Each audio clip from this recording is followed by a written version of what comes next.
Era noite, uma das noites maravilhosas do mar da Galileia. O zimbório plúmbeo estava adornado de estrelas. O sol ardente do dia recolhia as suas labaredas no manto suave da noite.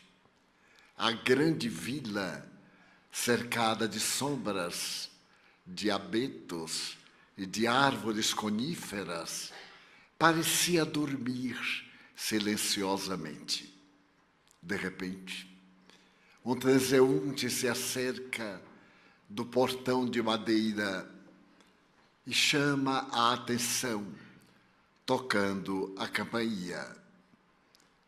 Uma portinhola se abre e alguém do lado interno diz: ela hoje não recebe clientes.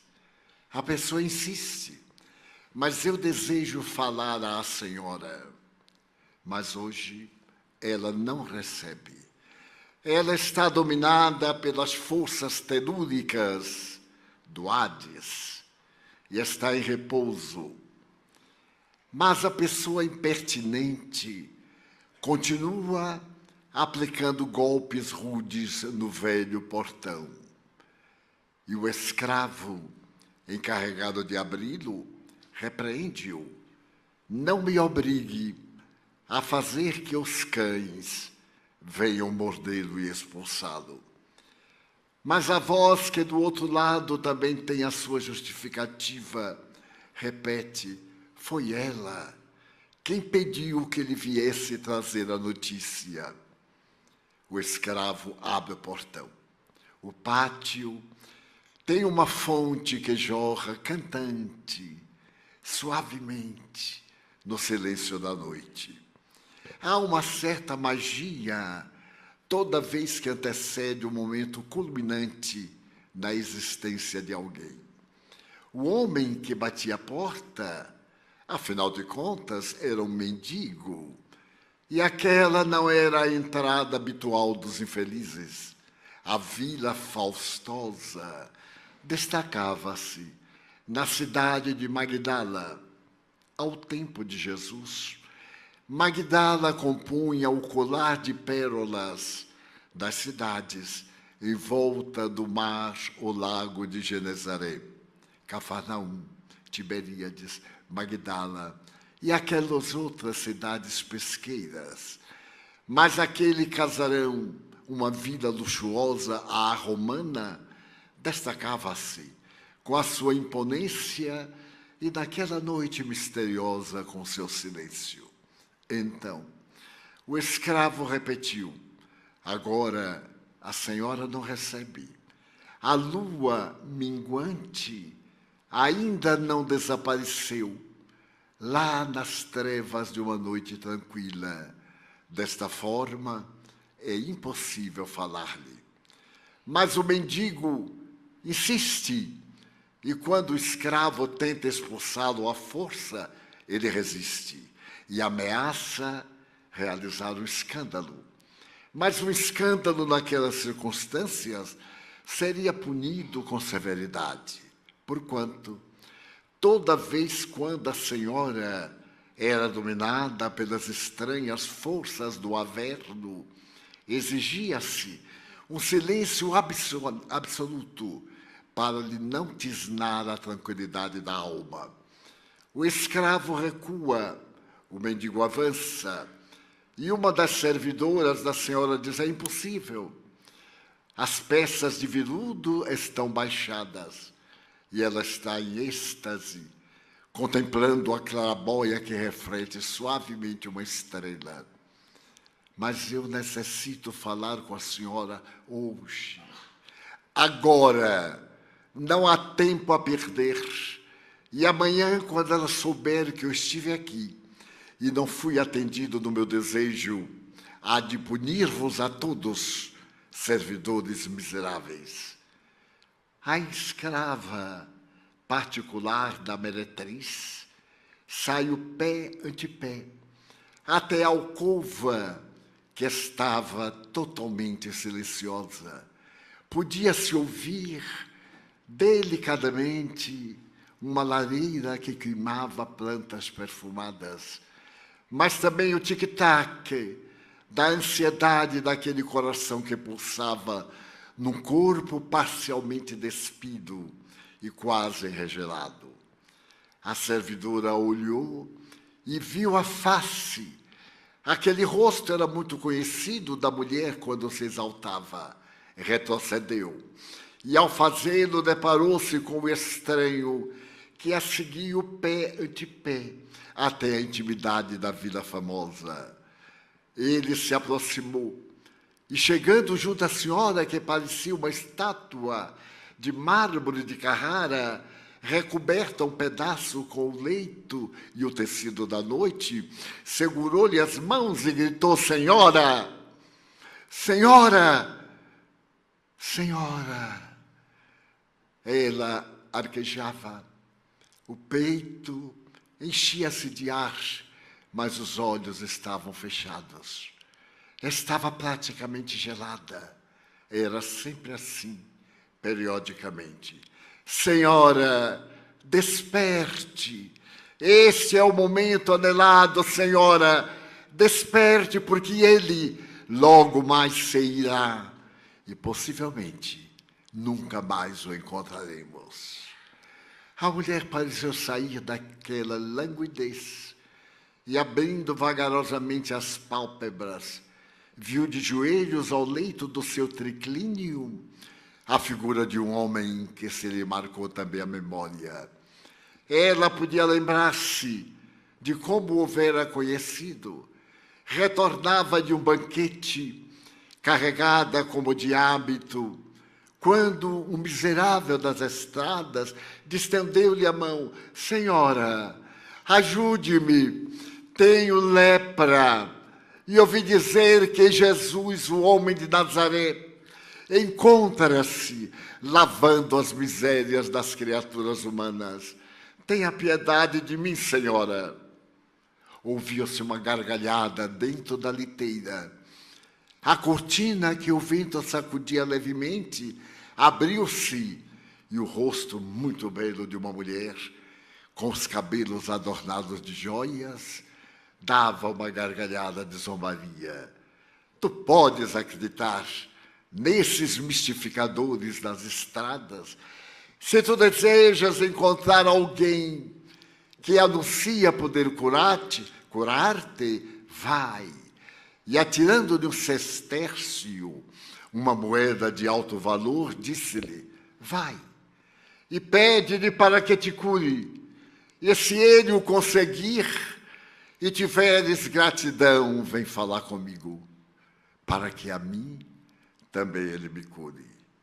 A tua é uma lepra que está exteriorizada, da face marcada por essas rosas rubras e murchas, mas a minha é um botão de rosa que carrega uma lepra interna que ninguém vê.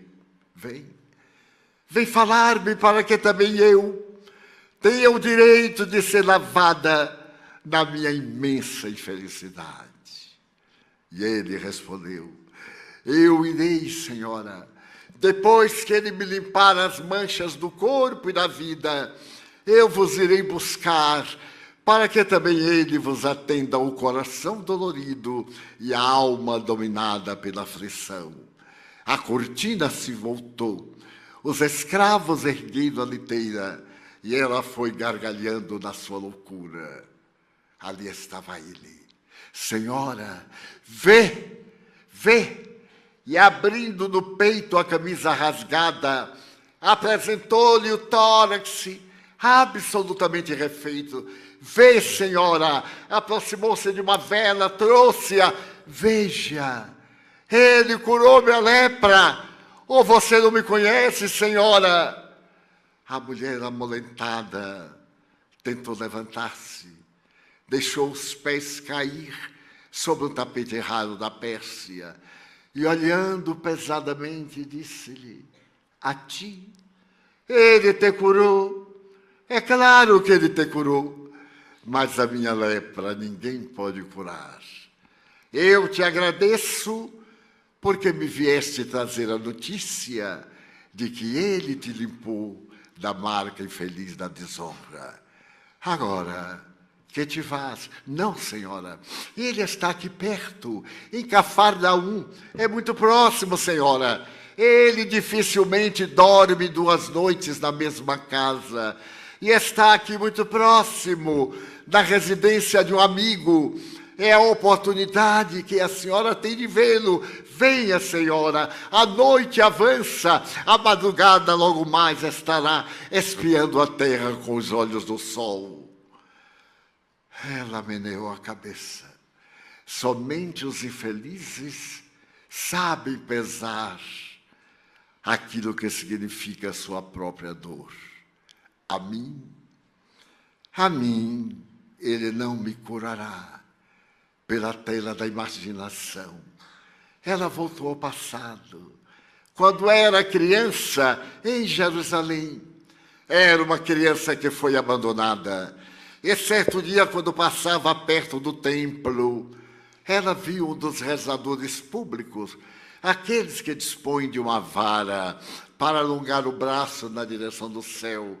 E ele dizia, um dia ele virá, cavalgando um animal de beleza incomparável.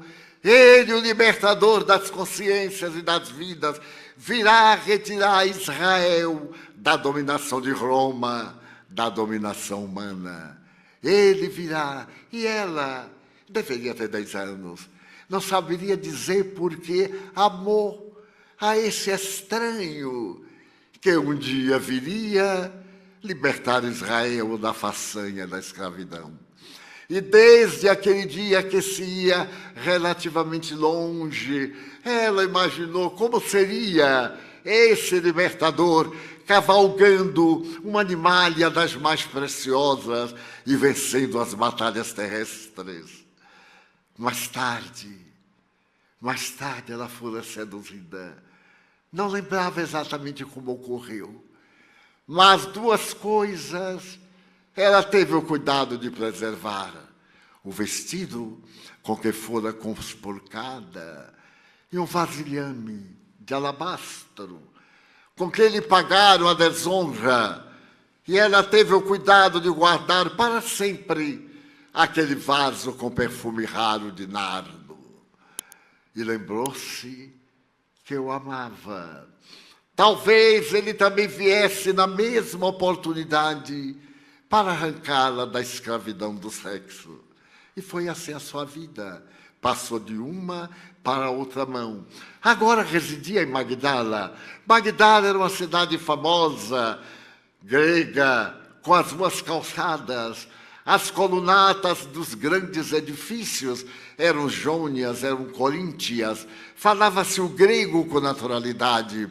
E o seu comércio era um comércio abundante.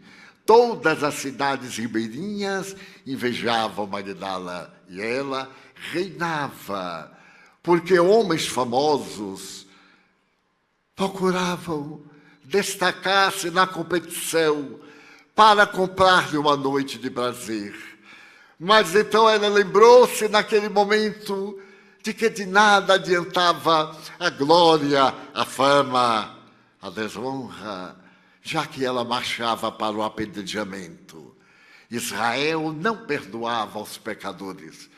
E haveria de chegar um dia quando as suas carnes estivessem caídas, vencidas pelo tempo, em que seria colocada no poste de apedrejamento e recebesse as pedradas limpadoras até a última que lhe arrebentasse a face. Tentou mover as forças débeis de um corpo cansado de luxúria e disse ao peregrino: vá e diga para ele que eu o amei, mesmo antes de o conhecer. Senhora, mas eu somente irei ali levando-a. Venha comigo. De imediato ele puxou um cordel que fazia retinir uma campainha, e uma escrava adentrou-se, e ele disse: senhora, mande preparar a barca. 30 horas de percurso, aqui à beira-mar. A cidade está dormindo, ninguém a vê. E ela, por automatismo, puxou a corda. E ali estava o servo. E ela disse: prepare a barca. Uma outra servidora vestiu-a. E no silêncio daquela noite, que define a história de muitas vidas, uma meretriz, um mendigo da estrada, um servidor, adentram-se na barca luxuosa que vai remada suavemente, quase à beira da praia, à cidade próxima. Há no ar um suave perfume de azaleias. E no silêncio da noite, uma casa quase na praia parece um túmulo, porque é construída não só de arenito, como também de lava vulcânica. A barca encalha no areal.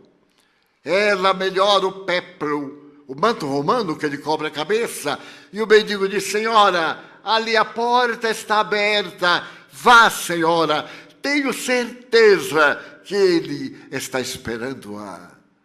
Deu-lhe a mão. A mulher levantou-se com dificuldade. O coração pulsava-lhe na garganta. Os olhos estavam nublados de lágrima, mas a noite estuava de beleza sideral.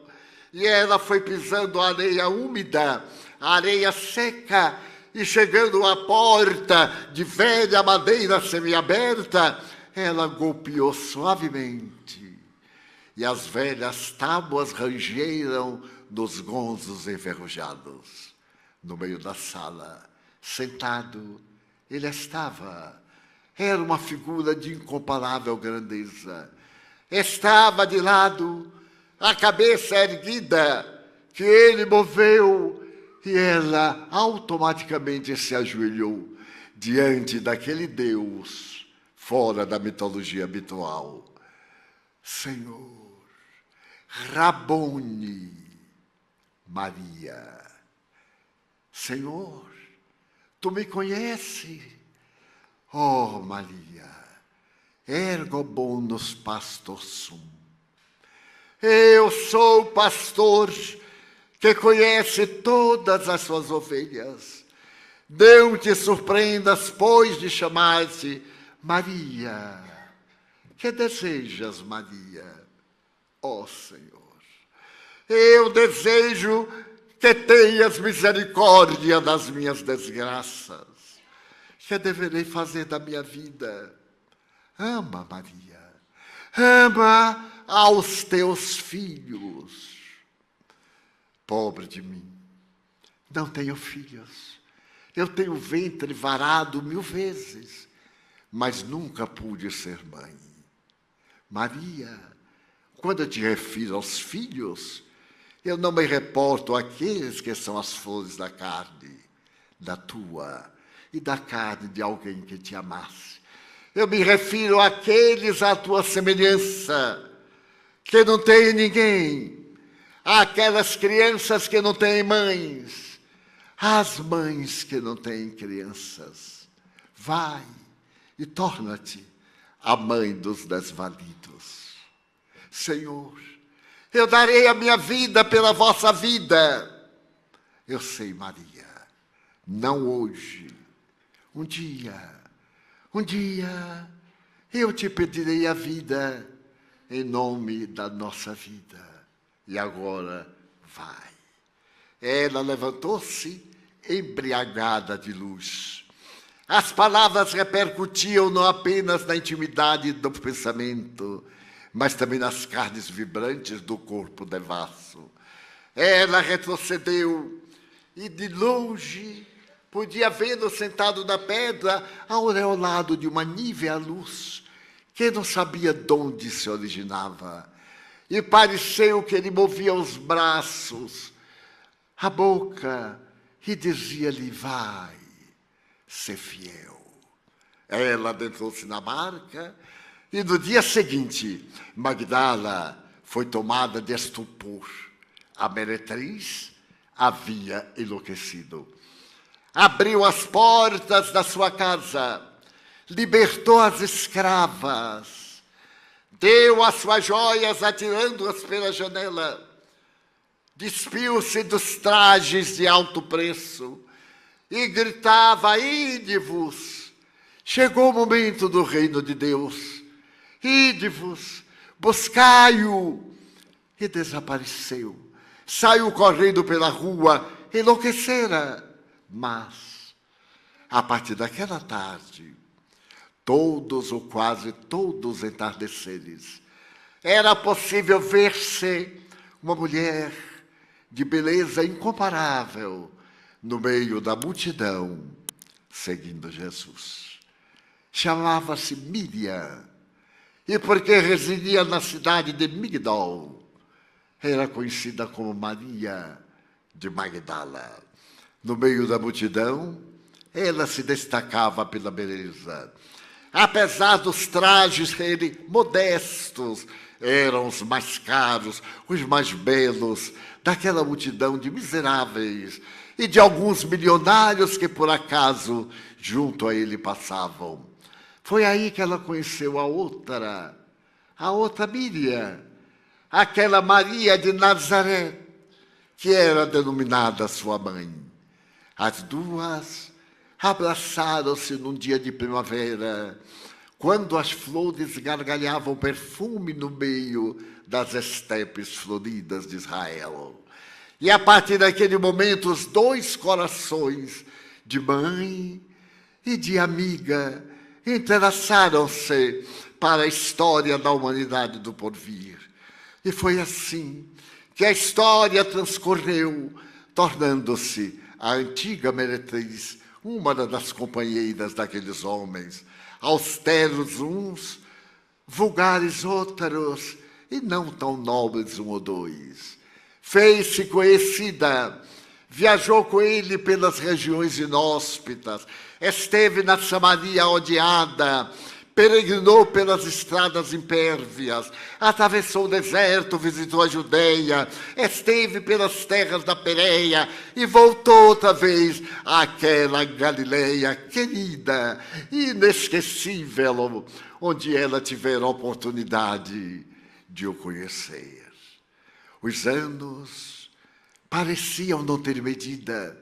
2 anos passaram-se na ampulheta do tempo com uma velocidade incalculável. E ele então anunciou que era necessário visitar Jerusalém, quiçá pela última vez. Os amigos abraçaram-se jubilosos. Pela tradição, todo hebreu devia, antes da morte, pelo menos uma vez, visitar Jerusalém. Ele o fizera 3 vezes, desde a infância, quando seus pais o levaram para fazer a visita ao templo, até agora, quando atravessavam as montanhas, eles preferiram o caminho mais difícil, a terra rasa do deserto, no qual os assaltos e os crimes eram normais. E quando estavam próximos, foram uma casinha amada pelo estranho rabi. Ele sorria, mas, entretanto, chorava mais do que sorria. Havia nos seus olhos uma estranha chama que ninguém resistia. Era a chama do amor. E esteve em Betânia, uma casinha, uma cidade pequenina a 7 quilômetros de Jerusalém. Ali 3 irmãos amavam-no, Lázaro, a quem ele retirara das sombras da morte, da catalepsia profunda, denominada morte do corpo. Maria, outra Maria, Miriam, que se postara diante dele quando estava falando a respeito das coisas dos céus. Ela estava deslumbrada com a preocupação de Marta, que certamente teria para as refeições. E nesse barato de amizades, ela se lembrou de um dia que também ficaria inesquecível. Ele havia sido convidado na Galileia a visitar um homem rico, cobrador de impostos, tão odiado quanto rico ele era. Ele tinha o hábito de levar à sua casa na baba as pessoas que se destacavam na comunidade, como hoje. A sua rede social era oferecer banquetes às pessoas ilustres que passavam pela Galileia. E tendo ouvido falar de Jesus, ele mandou um servidor convidá-lo para que fosse à sua casa a um banquete entre amigos. E para surpresa geral, ele aceitou. Era talvez a primeira vez que ele visitava o nababo da terra. E o banquete havia sido preparado com muito cuidado. E ele se fez acompanhar apenas de Pedro, Tiago e João. Era dia de calor. A entrada da vila era aberta por uma estrada com uma alameda, em cujas raízes as flores miúdas beijavam o solo.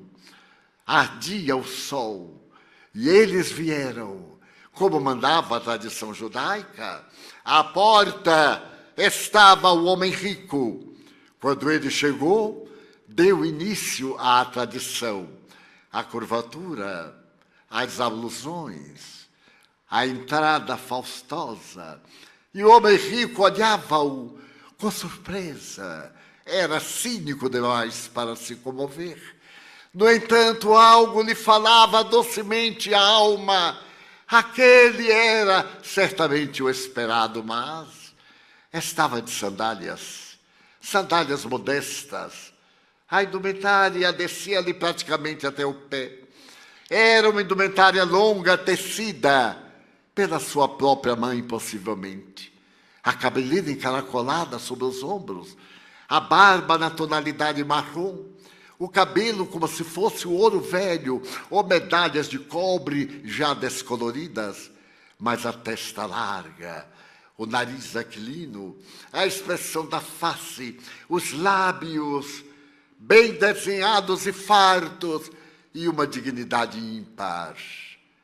O homem rico curvou-se, sem tirar dele o olhar, e apontou-lhe a entrada adornada de escravos que atiravam perfumes no ar. Ele entrou com os companheiros. Sentou-se em um triclínio, um móvel.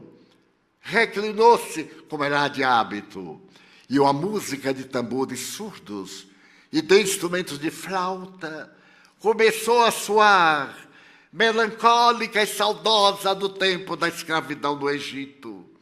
Os servos batiam o símbolo, e naquele momento começou a lauta refeição.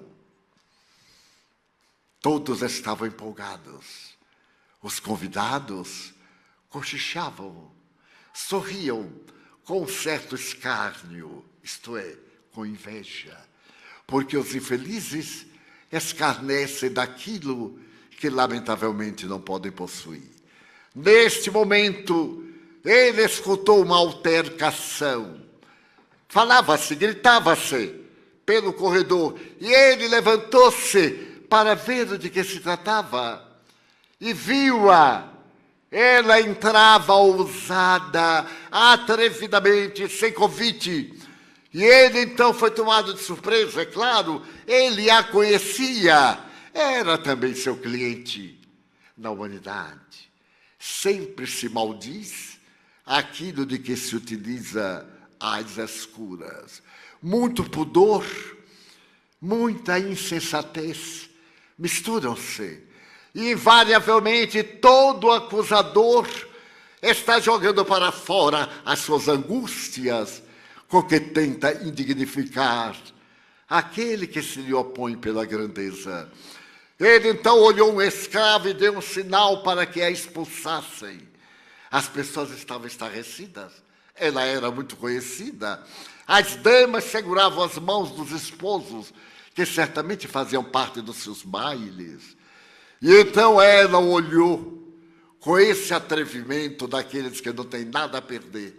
Olhou para ele como se dissesse: expulsa-me, expulsa-me, para que eu possa dizer quem tu és. Miserável! Havia também no seu rosto uma expressão de zombaria, das suas vestes brancas, alviditentes, ele que era um túmulo, todo podridão, caiado por fora. Então, envergonhado, ele abaixou a vista e sentou-se. E a mulher atrevida olhou em volta e percebeu no dos móveis ao lado, as sandálias fora dos pés, a figura incomparável do estranho Nazareno.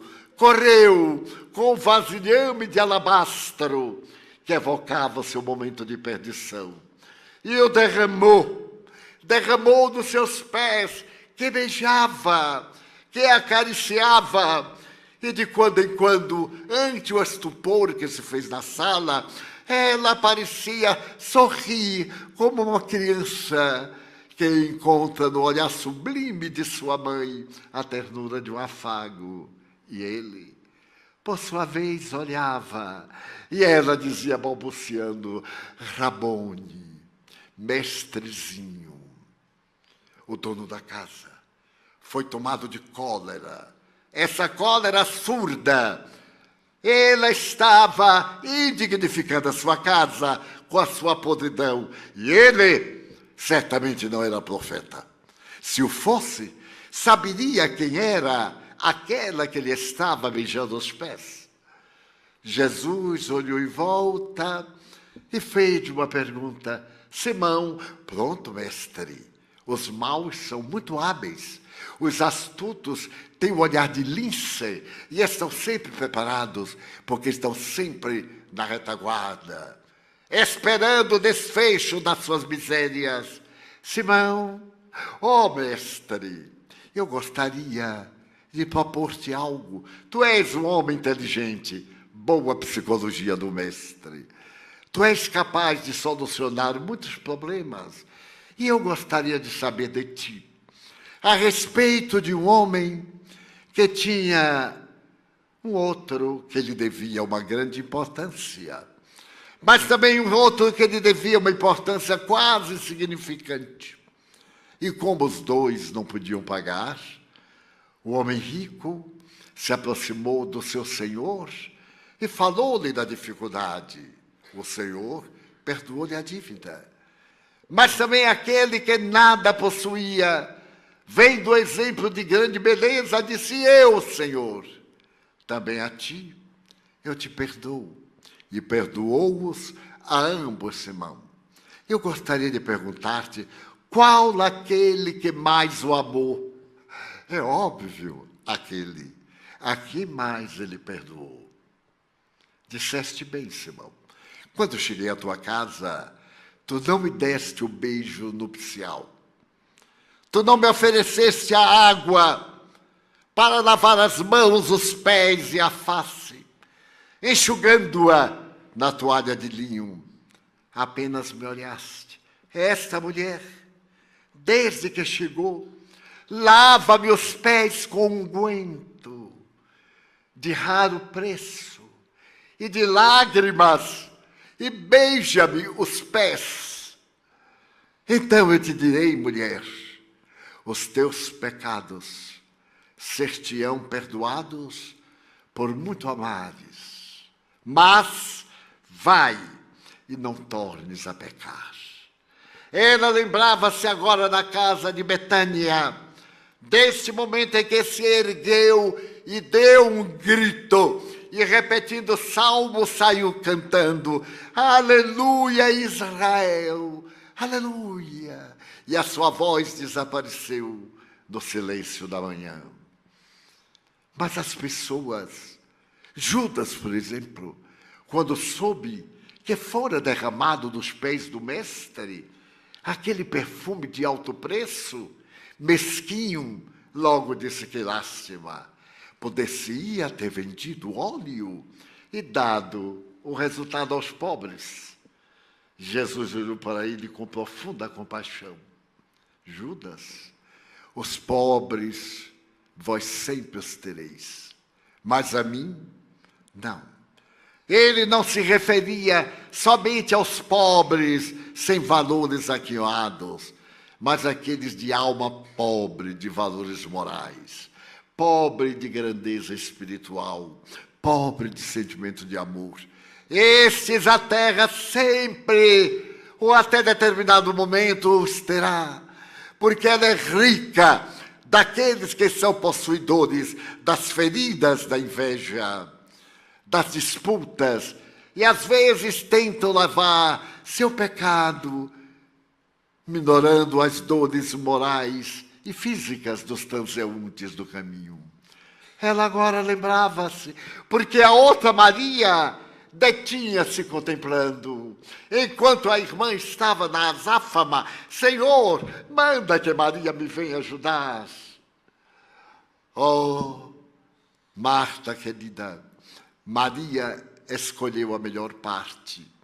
É que vale dizer, a comida com a qual muitos se preocupam passa, mas aquele momento nunca mais se repetiria.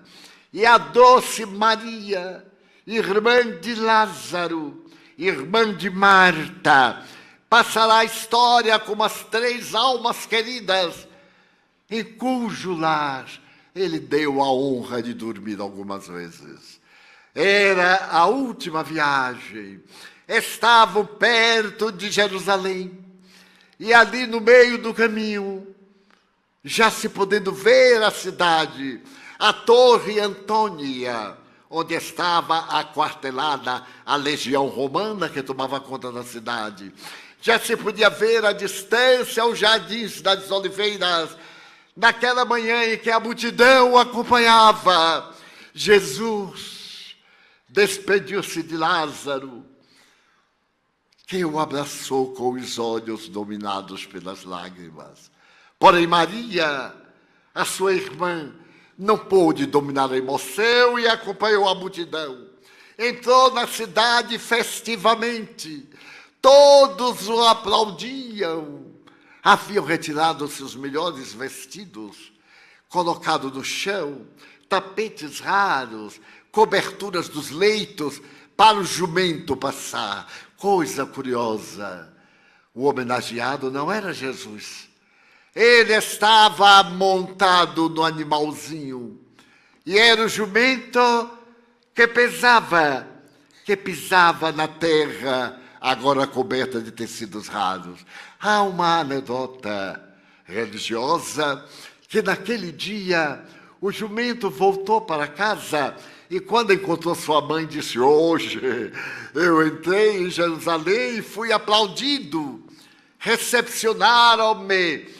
Eu levava um homem no meu lombo e todos curvavam-se perante mim. Eu até relinchei, baixo, sorrindo. E a mãe lhe disse: para ti? Sim, para mim. Volta lá agora, sem a figura dele.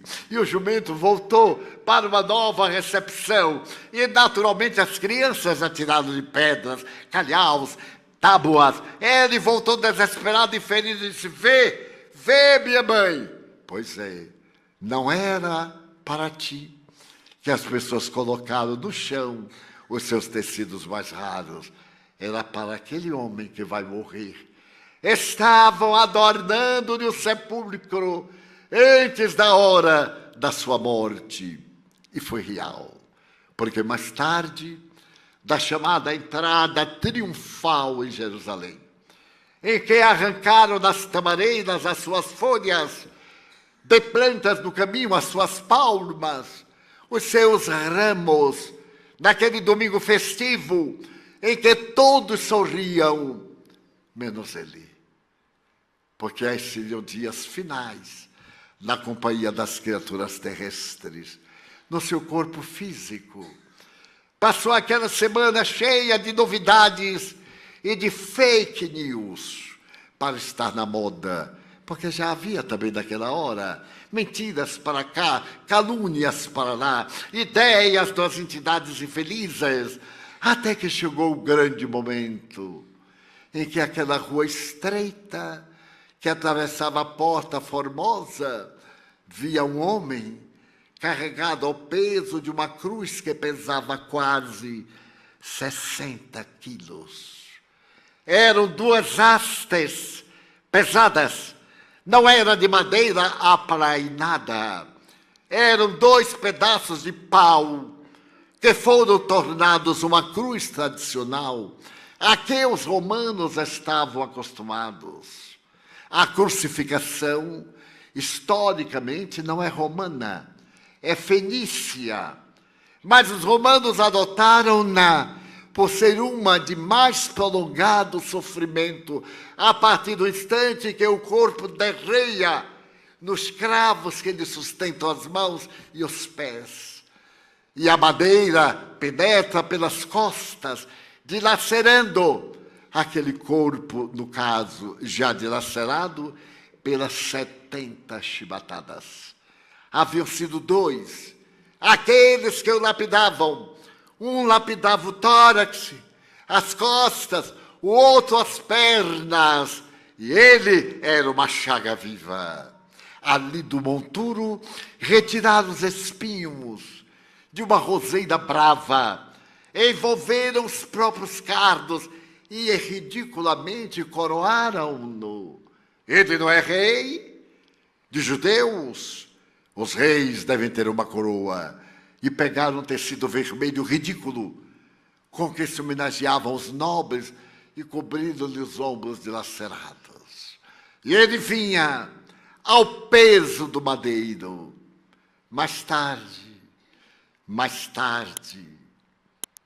disse-á que a sua cruz foi encontrada. Novamente, mentira clássica, porque os judeus eram crucificados periodicamente. Quando Jerusalém tombou nas mãos de Tito, filho de Vespasiano, o imperador, não ficou uma cabeça de pé. Foram crucificados mais de 10.000 judeus, que eram periodicamente crucificados. As cruzes não eram adornadas, acabaram as florestas em tantas crucificações. Como é que alguém poderia vir 300 anos depois e encontrar esta foi a cruz na qual ele foi imolado? Por mais ampla que seja a nossa capacidade ingênua de acreditar, não passa de uma fantasia. A cruz que devemos guardar na alma até hoje é a cruz da nossa ingratidão, na qual nós o prendemos nas garras da nossa indiferença até hoje. Não a de madeira. A de madeira desapareceu através dos ervos, foi queimada talvez, ou foi utilizada novamente através da história, porque foi a mãe de Constantino, depois de 315, que, visitando Israel, conseguiu encontrar os lugares da Semana da Paixão, quando a verdadeira Semana da Paixão de Cristo não é aquela. Aquela foi o período no qual ele nos ensinou coragem, abnegação. A paixão dele somos nós. Até hoje nos ama. Ele diria logo mais aos 500 da Galileia: ide e pregai o meu evangelho a todas as gentes. Ide, eu irei convosco. Passaram as gerações. E ele, através da garganta do tempo, foi bedando a sua voz grandiosa. Logo depois, através de Saulo, que será abençoado com o nome latino de Paulo, pelo discípulo amado Lucas, que escreveu o mais lindo livro que jamais se escreveu. Um pastor protestante do século XIX, examinando o Sermão da Montanha, estabeleceu que é a mais bela sinfonia verbal que a humanidade jamais escutou e que teve o seu prolongamento em Assis, através da alma dúlcida de João Evangelista, reencarnada em Francesco Bernardone. Faze de mim instrumento da tua paz. Bem-aventurados os que são pobres em espírito, porque eles verão o reino dos céus. Aquela sinfonia que venceu a história da humanidade, tornando-se uma das mais peças da literatura cósmico-terrestre, vai encontrar na canção do franciscano o seu coroamento, digamos, como a nona sinfonia de Beethoven. O momento coral, quando as vozes se levantam e cantam a glória da Europa, na chamada Ode da Alegria de Beethoven, nós vamos encontrar na suave boca de Francesco a Ode da Alegria. Senhor, faze de mim instrumento da tua paz, que eu leve a esperança, a ternura, o amor a todos aqueles que ardem na desesperação. E aquele pequenino de Assis, o patinho feio, como ele se denominava, porque não era portador de qualquer beleza. A sua estatura não ia além de 1,65 m. A sua face era quase oriental. O rosto era anguloso. A cabeleira era rala, curta, a César Borgia, ou a César o Imperador, caía sobre a testa rala, mas os dois olhos, aqueles olhos quase orientais, podiam enxergar as maravilhas excelsas da imortalidade. E ele veio para restaurar, para diminuir a paixão daquele a quem ele tanto amou. Amou de tal forma Jesus, que o mestre disse, este não provará da morte. Isto é, ele não necessitará do holocausto, porque todos os outros 11 foram sacrificados, assassinados das maneiras mais perversas, menos ele, que na ilha de Patmos, idoso, ainda pode repetir, com mais de 100 anos físicos, a grande oração do amor, quando seus discípulos iam buscá-lo na furna, para que ele pudesse dizer alguma coisa aos noviços, ele, ofegante, naquele exílio que César lhe brindara, repetia que vos ameis uns aos outros. E repetiu tanto repetiu, que um dia um dos ouvintes disse, meu Deus, será que ele não disse nada demais? E ele repetiu sorrindo, vê, na hora em que nos amarmos, não nos cansaremos de falar sobre o amor. Então aquele doce João, que previu a tragédia dos Evos, porque o Apocalipse não é de agora, ele sempre esteve na história da humanidade. A besta do 666 derrubou Roma no ano 410, quando os bárbaros a invadiram por definitivo e destruíram o Império Romano praticamente para sempre. A besta do Apocalipse está representada na figura daquele que odiava Deus, que sendo analfabeto, media as glórias das suas batalhas, fazendo uma pirâmide de cabeças humanas. A besta, mais recentemente, matou o corpo em Berlim. E quem será a besta do Apocalipse da atualidade? Talvez não seja nem famosa, mas é, quiçá, a besta do Apocalipse. João definiu-a, falou dos desafios, das dificuldades. O Apocalipse é o coroamento da obra do Evangelho. Allan Kardec dedica-lhe um grande respeito na Revista Espírita.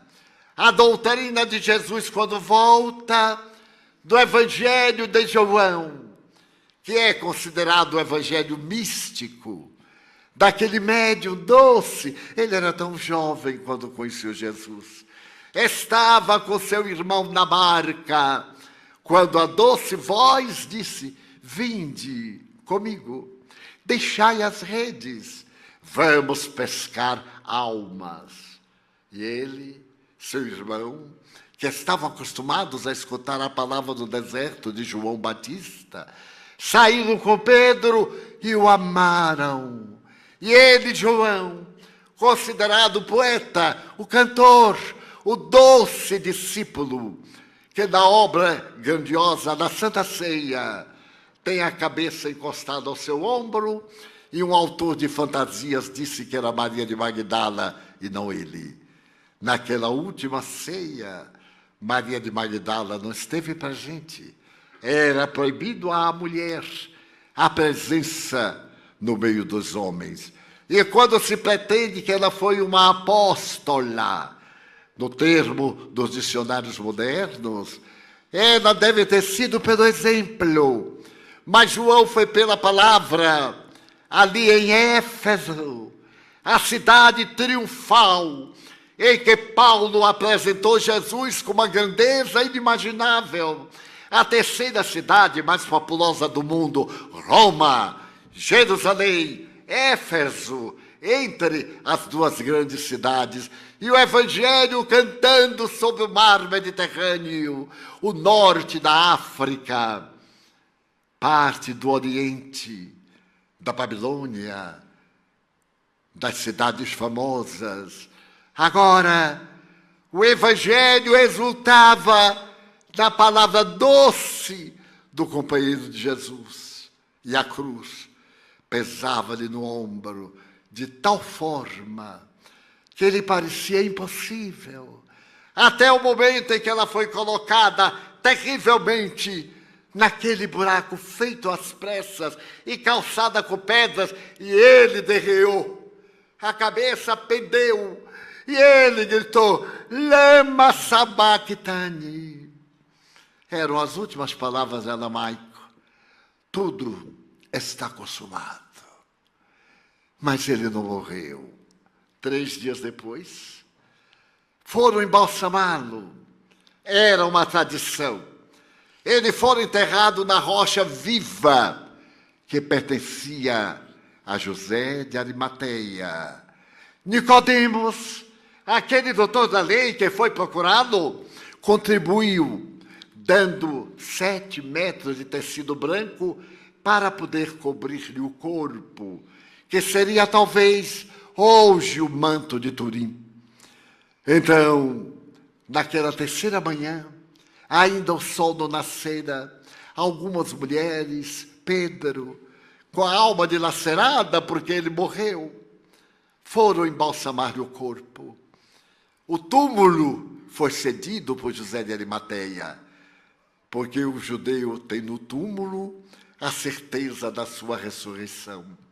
Uma pedra de mó redonda fechava-lhe a entrada. O túmulo era constituído de 2 pequenas salas.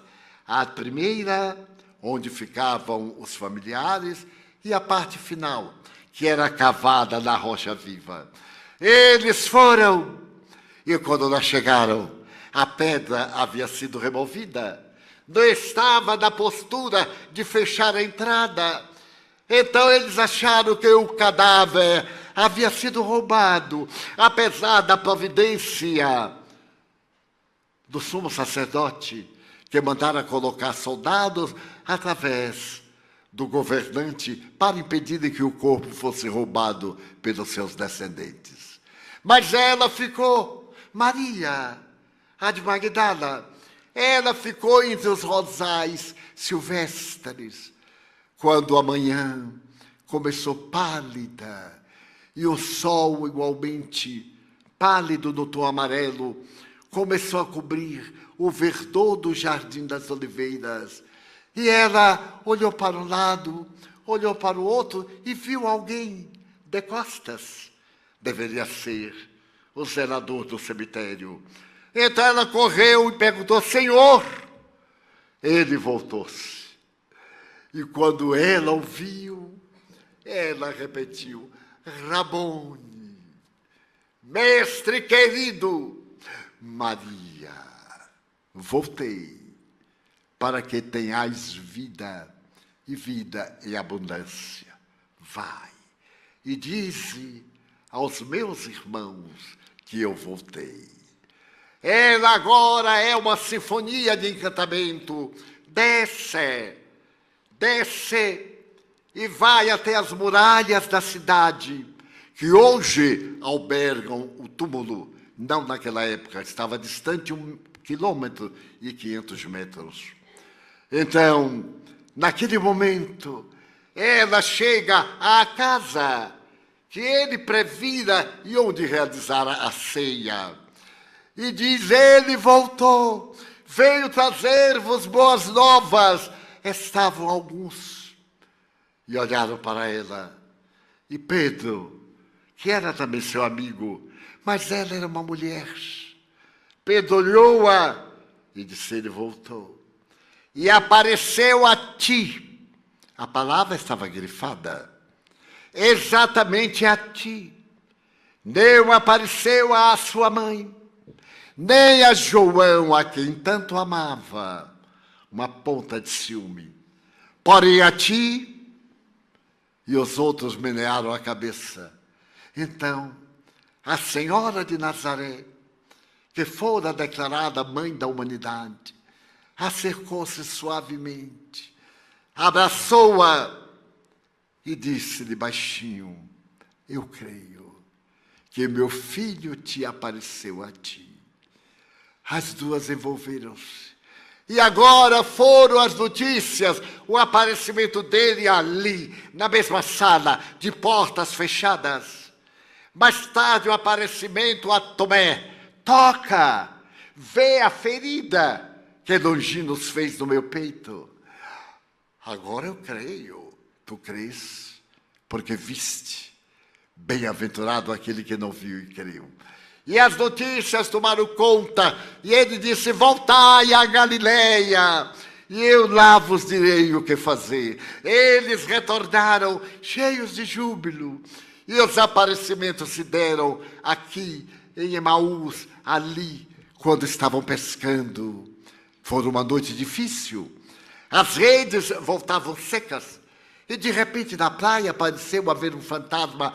Atire a rede para a esquerda. E atirando as redes para a esquerda e recolhendo-as, uma delas trazia 58 peixes expressivos. E eles então, o próprio Pedro, avançou pelas águas para poder abraçá-lo ressurrecto. Ele comeu peixe na brasa assado, para provar que não era um fantasma. Aí está a lei dos fluidos, que Allan Kardec explica de maneira magistral. Aí está a ciência cósmica da física quântica, na materialização de Jesus, recompondo as células à la manière das criaturas humanas. E os aparecimentos aqui, ali, até o momento da despedida. Naquela tarde inesquecível da Galileia, quando quase 500 pessoas estavam ouvindo João referir-se aos instantes maravilhosos, e ele apareceu de surpresa, e todos deslumbraram-se quando o viram flutuar. Eu vos mando como ovelhas mansas ao meio de lobos rapazes. Ide e pregai. E nos mandou a todos nós, naquelas 500 pessoas, a fazer que o seu amor permanecesse com vida, com ternura, com riqueza, até estes difíceis, desafiadores dias. E ela estava entre eles. Voltaram para as praias e compreenderam que deveriam sair levando a mensagem. Despediram-se. E os últimos foram a Mãe Santíssima, que foi mandada para Nazaré. Foi Pedro o último a despedir-se de Maria de Magdala. E ela lhe disse: leva-me contigo. Não posso. Tu és mulher. O teu passado, a humanidade é assim. Perdoa, mas não esquece nunca o desar da criatura humana. Perdoa-me, Maria, mas eu não tenho coragem. Ela compreendeu. Ele se foi. E ela ficou a sós naquela praia tão conhecida, onde tiveram a oportunidade de eu ver. Procurou um trabalho. E os homens diziam: volta, a tua paixão passou, o feitiço do louco desapareceu, volta, dar-te-emos. E ela sorria. E em uma madrugada, 3 dias após a partida de Pedro, ela escutou um ruído estranho de um metal que batia numa tábua, anunciando a chegada da lepra. Vinha um grupo e o som percutia. Uns estavam a cavalo, outros estavam a pé. Crianças, as flores murchas da lepra na face, a cegueira de alguém que estava sendo conduzido. E quando eles chegaram, ela se lembrou daquelas tardes inesquecíveis de Cafarnaum e perguntou deles: que buscais? A Jesus de Nazaré. Oh, por que demoraste tanto? Mataram-no. Eles não sabiam de nada. Tinham vindo da Síria e se demoraram, se perderam pelos caminhos. Mataram-no, mas ele nos deixou como cartas vivas. E ela começou a falar-lhes. Nunca havia falado sobre ele. As palavras brotavam como notas musicais da pauta da Sinfonia do Amor. E eles derrearam, lamentaram, mas nós ficamos para falar a respeito do seu evangelho. No dia seguinte, as autoridades vieram expulsá-los. E eles deveriam viajar até Jerusalém para poder ficar no meio dos infelizes. E partiram. Diz Humberto de Campos Espírito, e a Boa Nova de Chico Xavier, que todos se foram e de repente ela se viu a sós. Não tinha ninguém. Foi a primeira vez que pôde encontrar alguém. Então uma criança deu-lhe um adeus e ela gritou: esperai por mim. Correu, agarrou uma criança e ergueu-a. E semanas depois, um grupo de leprosos entrava no Vale da Escuridão, carregando Maria, a decaída de Magdala. Toda tarde, essa mulher chegava a um ligeiro aclive ali na comunidade e falava dele. 10 anos depois, estava ela banhando-se. E ao passar a mão sobre o peito, percebeu uma ligeira despigmentação. Pegou um graveto e cravou. Não doeu. Naquela tarde, ela costumava sempre dizer: vós, os enfermos.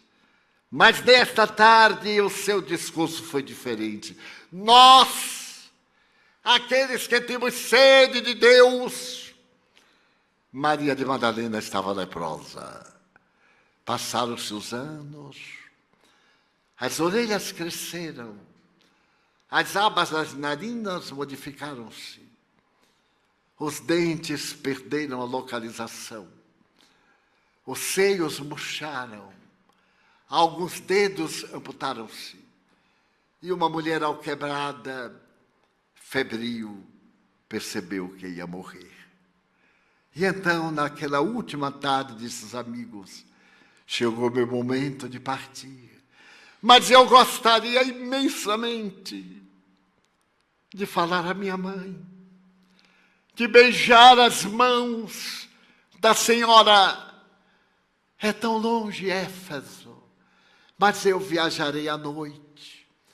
Durante o dia eu buscarei a sombra, crianças me trarão pães, e começou a longa jornada a pé, desde Jerusalém até aquela região em que João estava pregando, e Maria fora por ele levada, tirada de Nazaré, para uma casa construída em pedras, no outeiro que ainda está lá, novamente está lá, de onde você pode ver o mar Egeu, que recuou 8 quilômetros. Aquela mulher que ficava à porta, e os infelizes iam buscar a palavra de conforto. E ela viajou, e meses depois, ela tombou as portas de Éfeso, sem poder atravessar a porta da cidade. Estava em delírio. E diz ainda Humberto de Campos, um casal que morava nas cercanias, viu aquela mulher caída balbuciando o nome de Jesus e de Maria. O casal carregou-a e levou-a ao promontório, à casinha, onde ela foi colocada no leito improvisado, aos cuidados da Santíssima, que durante 3 dias e 3 noites velou carinhosamente por Maria de Magdala. Ela não recuperou a razão. João veio de Éfeso e esteve acompanhando a trajetória final daquela mulher que se dera porque se deu em vida e estava extinguindo-se.